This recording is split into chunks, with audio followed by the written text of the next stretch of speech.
of how we use evidence-based practices in our classrooms and when we're instructing students in literacy, well, the same should be held true for how we engage with our parents.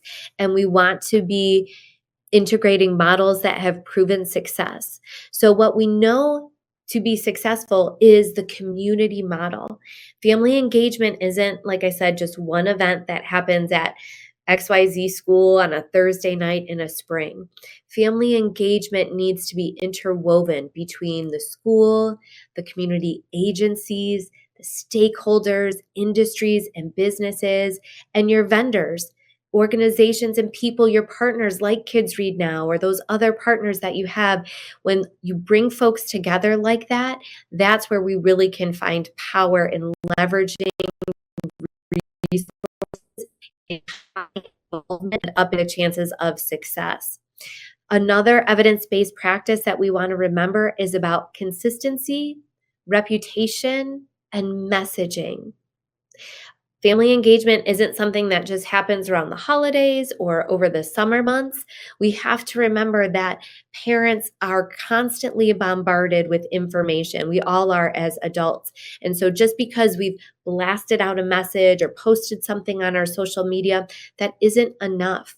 We need to be intentional and systematic about how often we're messaging, repeating the content that we want parents to have, finding ways to get them access to books and materials and experts and programming, and really following up, because we're always also constantly welcoming in new folks and showing folks that we're sticking by them as they matriculate up through the grade levels and transition to other buildings.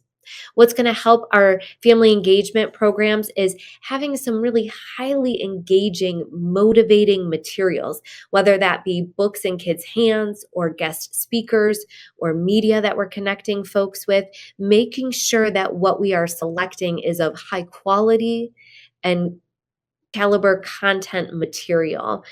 I'm very appreciative where I live in the country, in the state of Ohio. We've had a huge emphasis on high quality instructional materials, and that holds true not only for our instruction in the classroom, but what we're doing on a larger scale with our families and that community piece of engagement.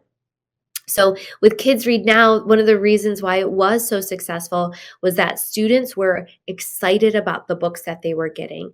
The parents were wowed by the beautiful material and colors and rich vocabulary. Students saw themselves in the print-rich material because they're culturally relevant and responsive to where they represent. And we sat side by side with students, helping them to select their book choices. Again, taking barriers off the plates of parents. We weren't asking them to get in their cars and drive to libraries or order from bookstores. We were working with Kids Read Now to send books directly to their mailboxes so students were receiving them at home. Now, we know that programs are going to be more successful when we can help educate our parents and our caregivers.